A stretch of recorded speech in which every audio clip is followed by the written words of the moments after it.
Bien, nuestra materia se llama entonces Principios y Procedimientos Contables. ¿Y qué es lo que nosotros vamos a ver en esta materia? Pues bueno, nosotros estaremos hablando sobre las generalidades.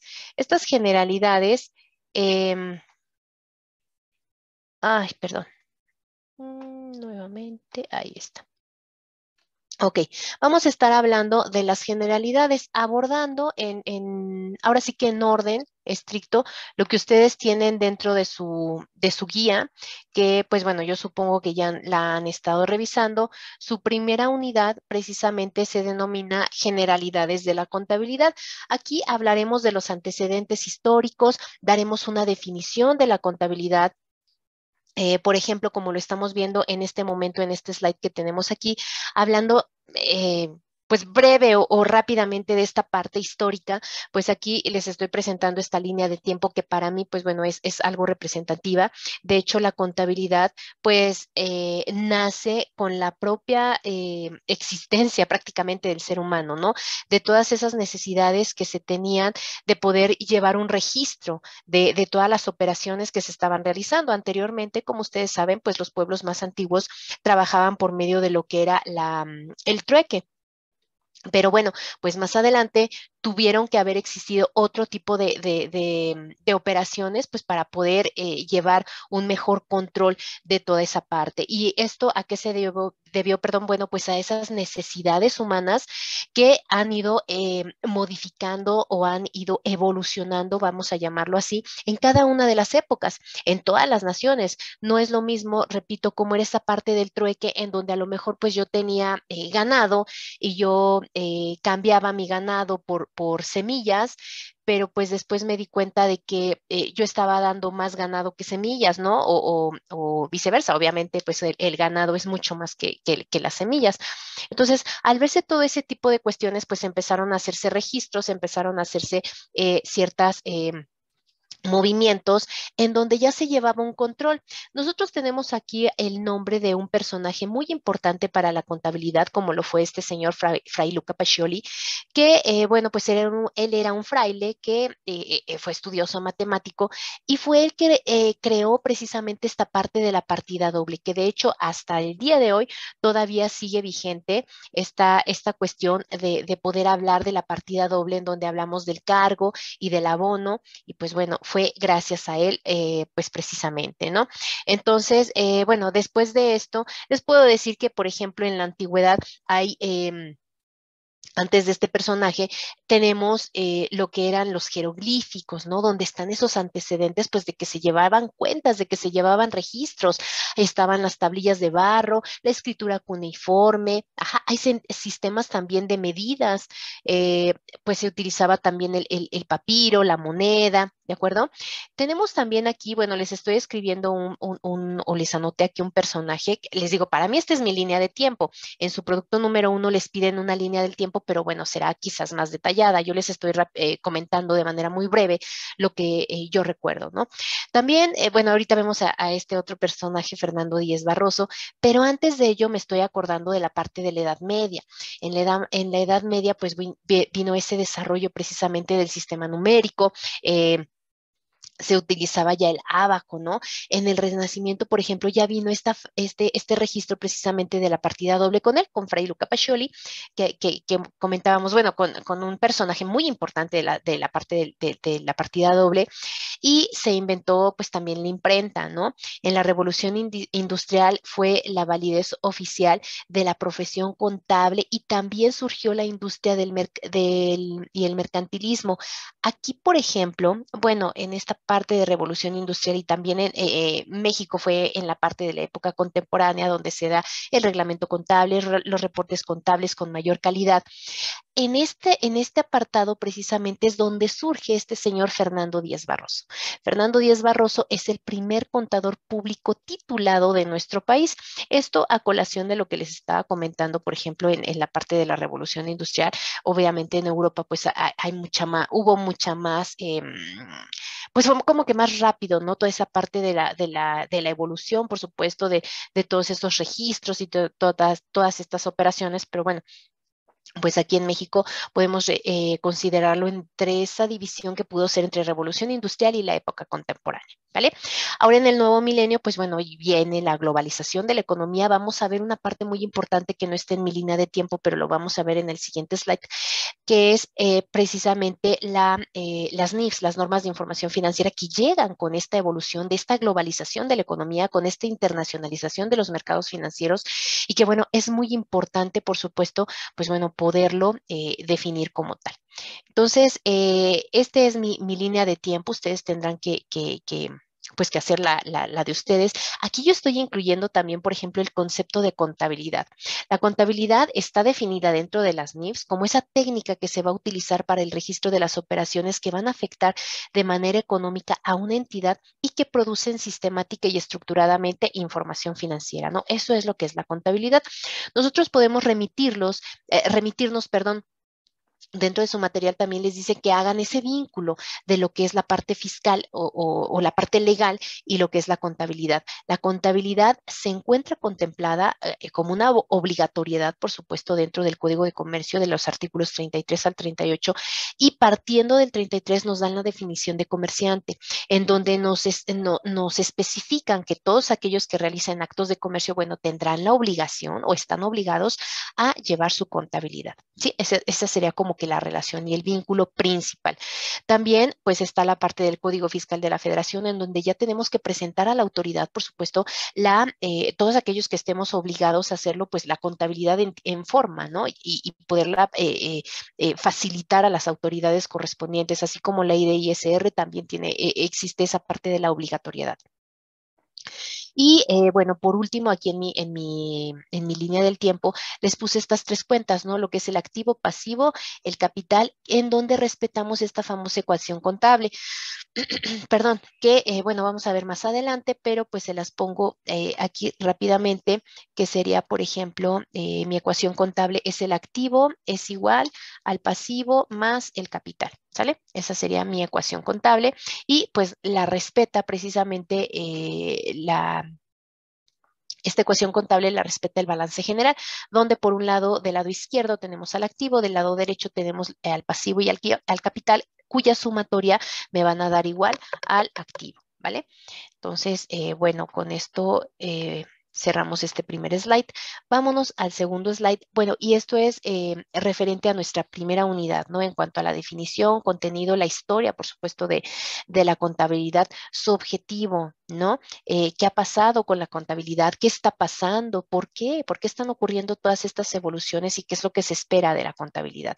Aquí nosotros pues tendremos que hacer esta línea del tiempo en el producto número 1, ¿de acuerdo? Eh, para la actividad 2 ya nos marcan o nos preguntan esta parte del marco jurídico precisamente que les estaba diciendo yo, que pues bueno, sería el Código de Comercio del 33 al 38, en donde dice específicamente o hace referencia que todos aquellos que realicen actos de comercio pues tienen la obligación de llevar contabilidad, lo mismo que el impuesto sobre la renta, por supuesto, y bueno, pues Código Fiscal de la Federación, ¿no?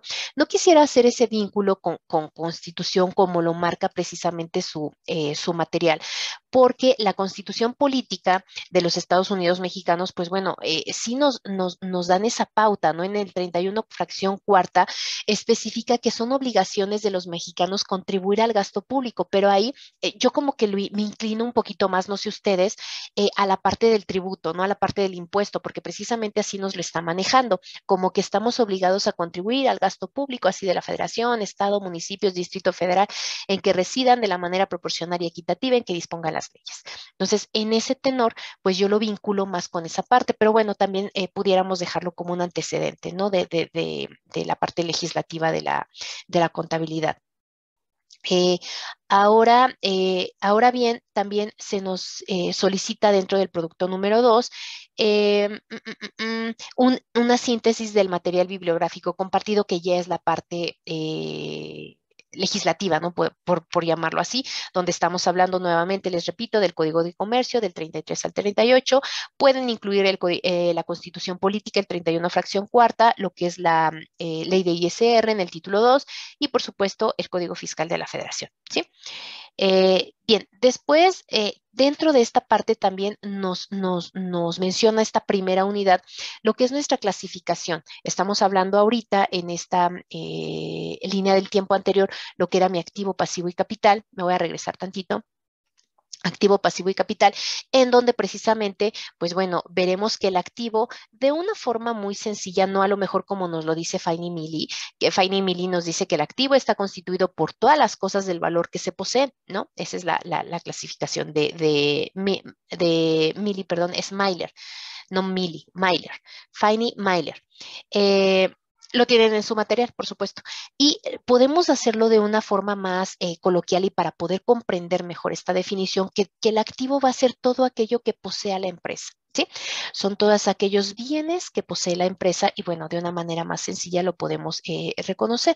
Las normas de información financiera, que era el siguiente slide al que me brinqué, nos marca precisamente esa pauta de clasificación del activo en circulante y no circulante. El activo circulante es aquel que es fácilmente convertible en efectivo, como lo tenemos en caja, bancos, clientes, por ejemplo. También tenemos nuestro activo no circulante. Ahí ya podríamos incluir a nuestro activo fijo, que eso es la maquinaria, equipo de cómputo, equipo de transporte. Podemos incluir también a lo mejor algunos gastos, ajá, son los que serían mis activos. Por otro lado, tengo el pasivo, que el pasivo, pues bueno, bueno, seguimos con el activo, estoy viendo aquí, y todas las cuentas que los comento. De hecho, yo les comenté algunas, para ver toda esta clasificación completa, pues ustedes lo podrían ver en su guía. Hay muchos autores, ustedes, por ejemplo, esta clasificación la tienen con J. Romero. A mí me gusta en lo personal el libro de Editorial Trillas de Elías Lara Flores. Es un clásico, de verdad es un clásico y casi nos manejan con manzanitas, ¿no? Toda esta parte de la contabilidad básica, contabilidad uno. Entonces, bueno, pues a manera de sugerencia pudieran ustedes dar un vistazo a esto de este libro, ¿no? De Elías Lara Flores, se llama Principios de Contabilidad y es el de la editorial Trillas. Ahora, seguimos con el pasivo. El pasivo va a ser una obligación que nos va a presentar la empresa, o que, bueno, presenta la empresa y que surge a raíz de sucesos pasados al vencimiento de la cual, y para cancelarla, la empresa espera desprenderse de recursos que van a incorporar un beneficio económico. Así es como lo definen las NIFs, las normas de información financiera. Esos son los pasivos. En un lenguaje coloquial podemos decir que los pasivos son las deudas y las obligaciones que la empresa tiene, ¿no? O que nosotros tenemos. Y bueno, pues su clasificación también según las NIFs se clasifican en a corto o a largo plazo o también circulante y no circulante. A corto plazo, pues bueno, tenemos a los proveedores, acreedores, los documentos por pagar, acreedores bancarios, anticipo de clientes, dividendos, etcétera, etcétera.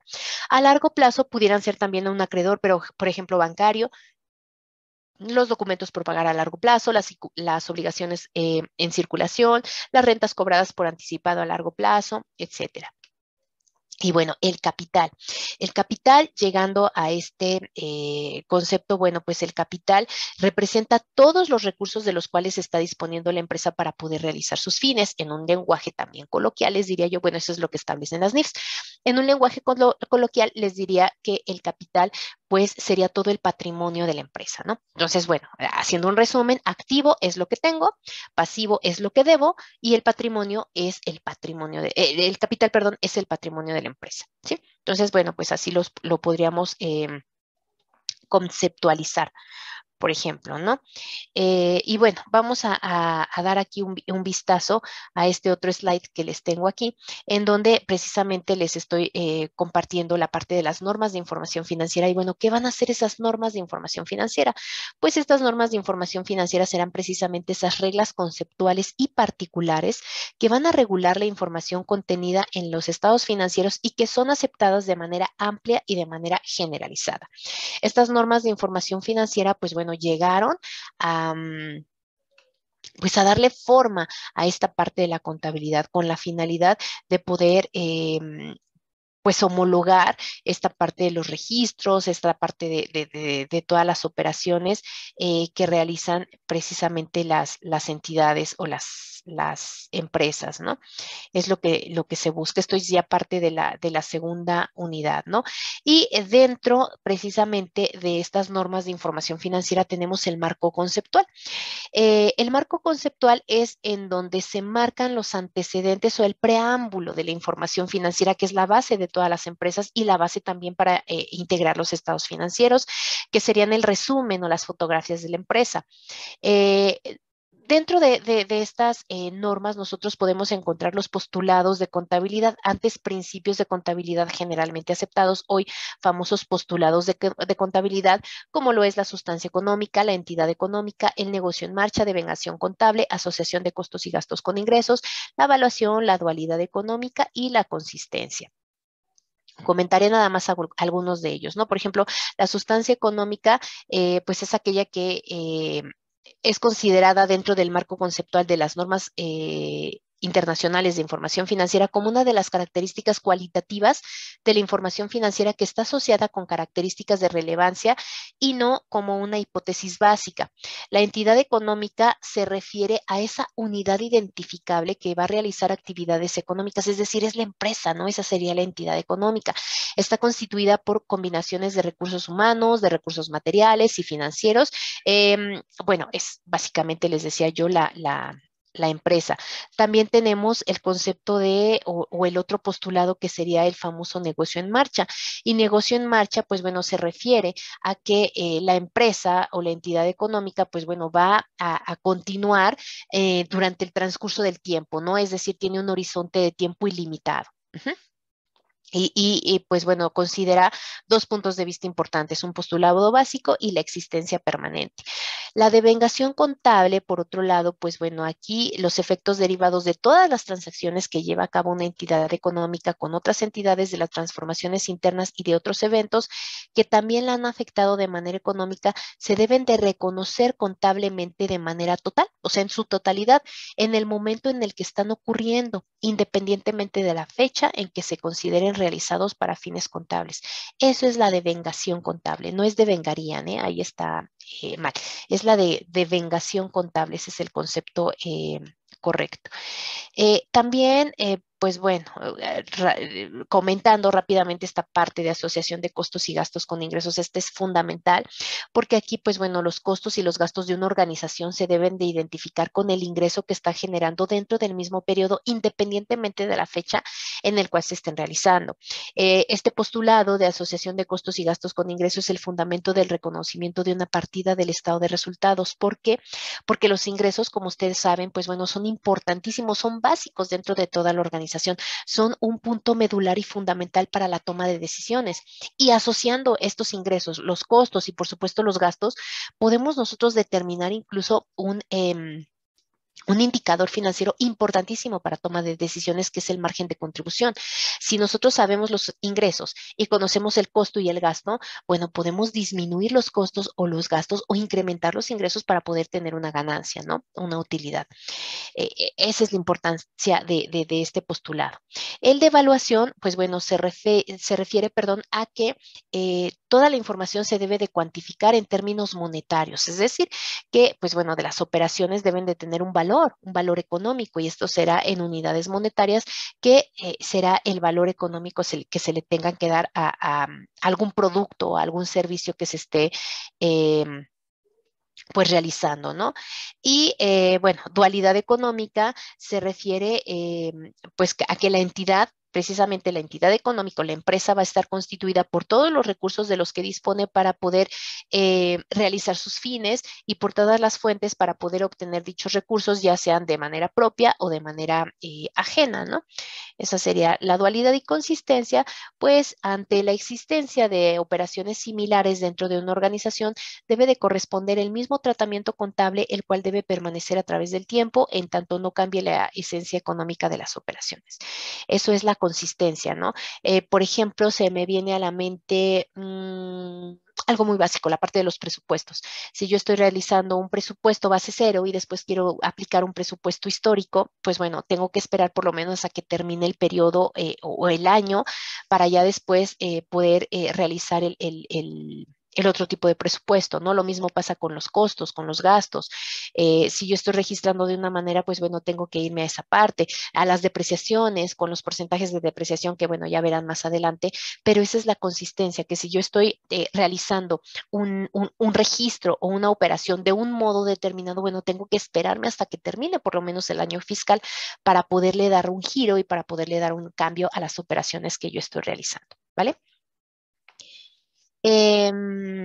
Bueno, rápidamente vamos a analizar el estudio y la estructuración del estado de posición financiera o balance general. Bueno, este estado financiero, también en lenguaje coloquial quiero decirles así porque, bueno, el tecnicismo lo tienen ustedes dentro de su guía, pero podemos decir que este estado financiero es como la fotografía de la empresa, ¿saben? Este estado financiero contiene la información desde que se creó la empresa hasta la fecha, hasta el día de hoy, vamos. Si hay una empresa que se creó en 1998 o vámonos más atrás, en 1970, esa información del capital inicial, de los socios, de los registros, de todas las operaciones, están en este estado financiero que nosotros veamos al día de hoy. Simplemente tendremos que considerar que, bueno, ha habido a lo mejor nuevos aportes al capital, que, pues bueno, las cuentas, todas las cuentas han tenido modificaciones porque pues los clientes nos pagan o yo le pago a los proveedores o el dinero en banco se ha estado moviendo, en fin.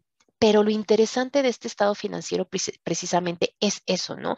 Que pues constantemente está el registro de toda la información desde todos los tiempos.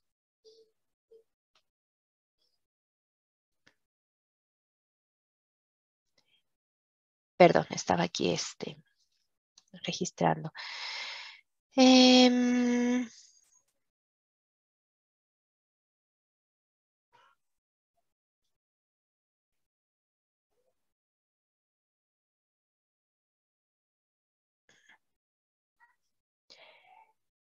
ok, entonces, bueno, este estado financiero precisamente nos va a mostrar, pues bueno, información que debe de contar con las características de información financiera, que será, bueno, información confiable, relevante, comprensible, comparable, útil.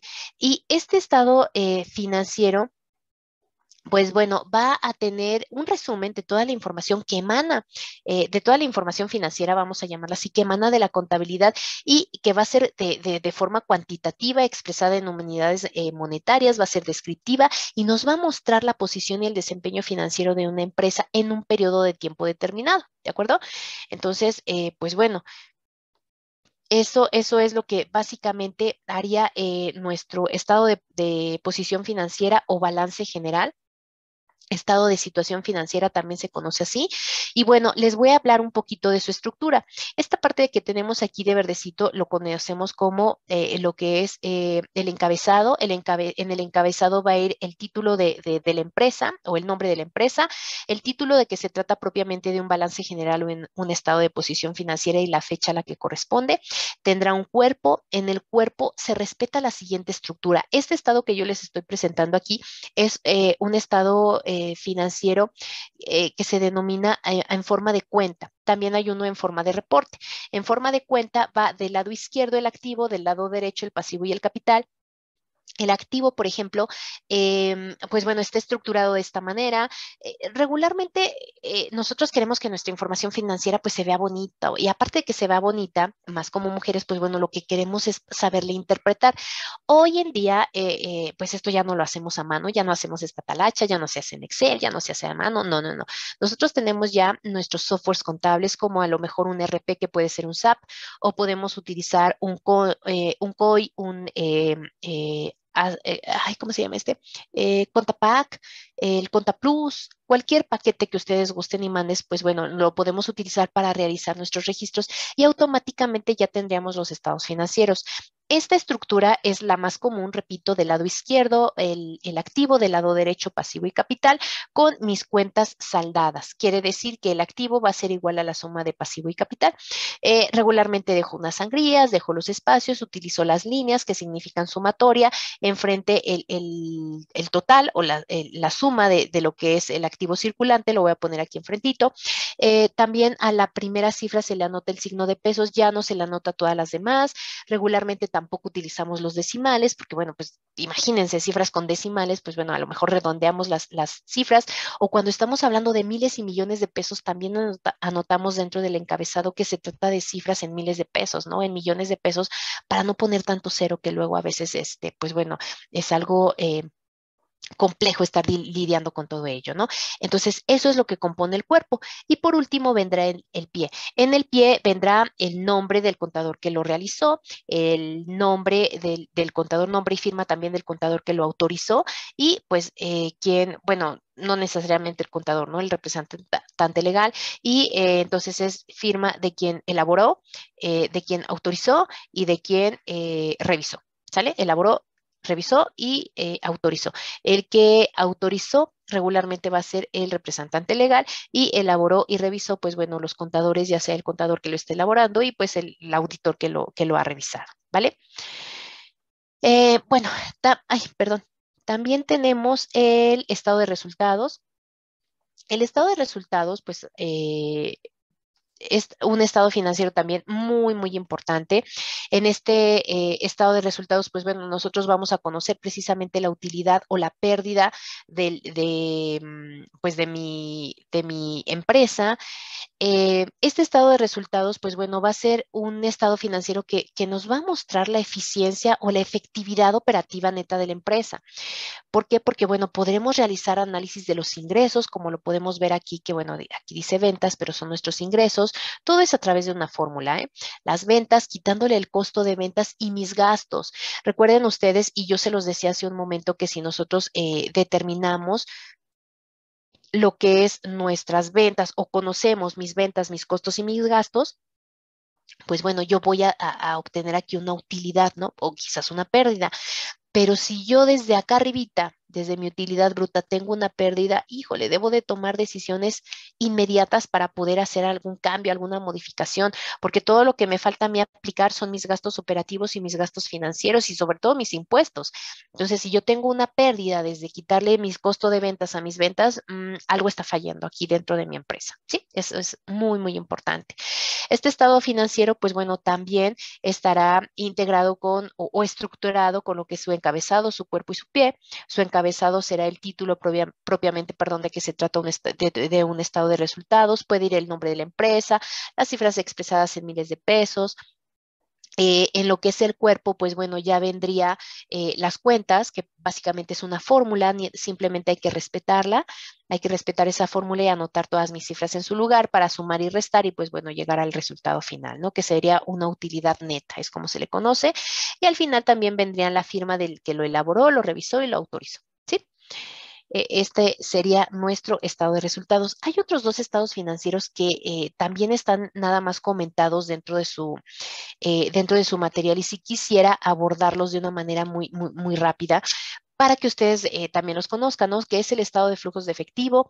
Este estado de flujos de efectivo, pues bueno, es una herramienta importantísima para la toma de decisiones y para poder conocer sobre todo el movimiento del efectivo o el flujo, como lo dice su nombre, ¿no? Del efectivo dentro de la empresa, ¿no? De los dineros, que es lo que importa, en dónde se ha ido, qué es lo que he comprado, en dónde he invertido, etcétera, etcétera. Entonces, este estado de flujos de efectivo se elabora con dos balances generales comparativos del periodo que yo vaya a realizar. Por ejemplo, estamos en el 2022, yo quiero realizar el estado de flujos de efectivo. Para ello, pues yo requeriría de información del ejercicio 2021, perdón, y del 2022. Y después, pues bueno, mi estado de resultados del último periodo, que bueno, sería del 2022. Hay dos tipos de estado de flujos de efectivo o dos formas de hacerlo, el método directo, el método indirecto. Cualquiera de los dos son válidos dependiendo pues ahora sí que del contador, ¿no? Que lo quiera realizar. Y el estado de cambios en el capital contable, o también se le denomina estado de variación en el capital contable, es ese estado financiero que nos va a mostrar eh, cómo se ha ido moviendo toda la parte del capital de la empresa, ¿no? Cómo han sido esas decisiones de inversión que han tomado los socios o los accionistas, si ha habido reparto de dividendos, si ha habido pérdidas, si ha habido ajustes, etcétera, etcétera. Es como que un resumen de todo el capital desde que inició la empresa hasta el último día, ¿sí? Entonces recuerden que son 4 estados financieros: balance general, estado de resultados, flujo de efectivo y variación en el capital contable, ¿sí? Esos son mis 4 estados financieros básicos. Ahora, en nuestra siguiente, pues dentro de nuestra siguiente información que nosotros vamos a abordar, que tenemos ya aquí, em, mm, mm, mm, mm, tenemos, bueno, mi estado de resultados. Déjenme ver, no es lo que sería ya nuestra cuenta de mercancías. Déjenme dar un vistazo si no se nos está olvidando nada. Ya hablamos del estado de resultados. Ok, entonces, pues bueno, sería la parte de sistemas y procedimientos de mercancías. Aquí en el sistema y procedimientos de mercancías, pues bueno, primero que nada es muy importante mencionar que tenemos dos sistemas, lo que es el inventario periódico y el permanente. ¿Y por qué método, perdón, nosotros optemos, ay, perdón, pues va a depender del giro de la empresa, del volumen de las operaciones, de la capacidad económica, del tipo de mercado, de la información que se desee obtener y sobre todo de la claridad de los registros dentro de la información. Ajá. Entonces, pues bueno, primero tenemos que conocer pues esta parte para saber qué tipo de procedimiento de sistema voy a utilizar. Lo que son los inventarios o las mercancías van a estar integradas por todos los bienes que la empresa adquiera para poder venderlos posteriormente, pudiendo mediar o no en el proceso de transformación. Son mercancías sujetas a la compraventa y constituyen el objetivo principal de cualquier empresa comercial o industria. ¿Para qué? Para, bueno, poder obtener utilidades. Tenemos lo que es el método PEPS, el método WEBS, identificado, promedio y detallista según el 41 de ley de ISR.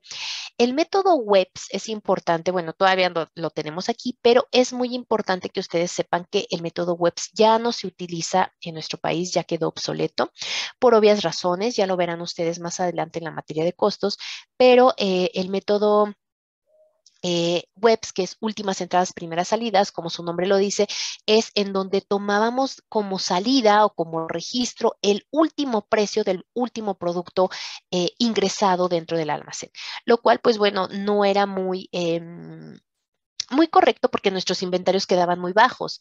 Entonces, esa no era como que la realidad. A lo mejor nuestros inventarios estaban inflados y bueno, era una forma como que de modificar esa parte que, bueno, tiene afectación tanto fiscal como contable. Entonces, ese yo creo que es uno de los temas principales por los cuales el WEBS ya no existe.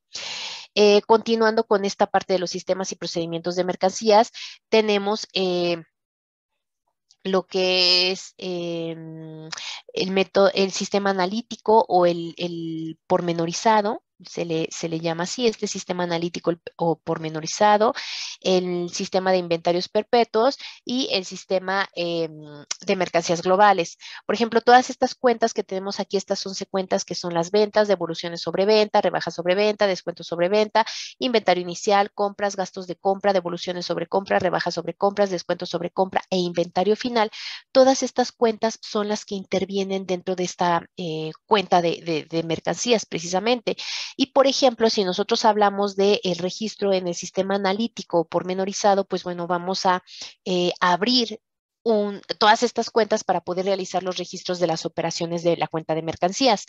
Cuando yo hablo de mercancías generales, únicamente hablo de la cuenta, perdón, de mercancías en general y ahí voy a anotar las devoluciones si es que hubo devoluciones, si hubo descuentos, si hubo rebajas, si hubo por ahí una compra, bueno, ese sería aparte, no la compra, el gasto, pero bueno, ahí van registrados todos, ¿no? La venta también. Entonces, pues bueno, ese es lo relevante sobre esta información que les estoy comentando. Bueno, pues ya más a detalle ustedes podrán verlo dentro de su material.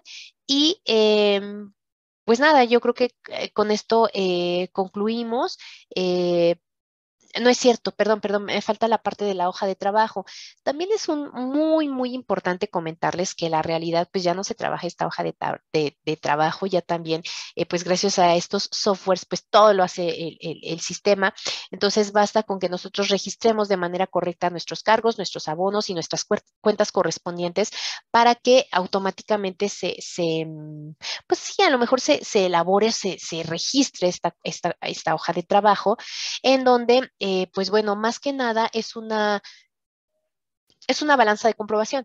Es un documento contable que va a elaborarse para poder identificar o verificar que se está respetando esta parte de los asientos de la partida doble en lo que es el libro de diario y su pase a mayor. Es decir, recuerdan a ustedes que les comenté en un inicio en nuestros antecedentes lo de la partida doble y de Fray Luca Pacioli. Bueno, pues esta regla que él creó dice así, que a todo cargo corresponde un abono. Entonces, hay veces que por la monotonía, por la rapidez, por lo que ustedes gusten y manden, nos llegamos a equivocar y no registramos bien a lo mejor un cargo o un abono o varios cargos o abonos, ¿no? A lo mejor cargamos todo el momento en lugar de abonar.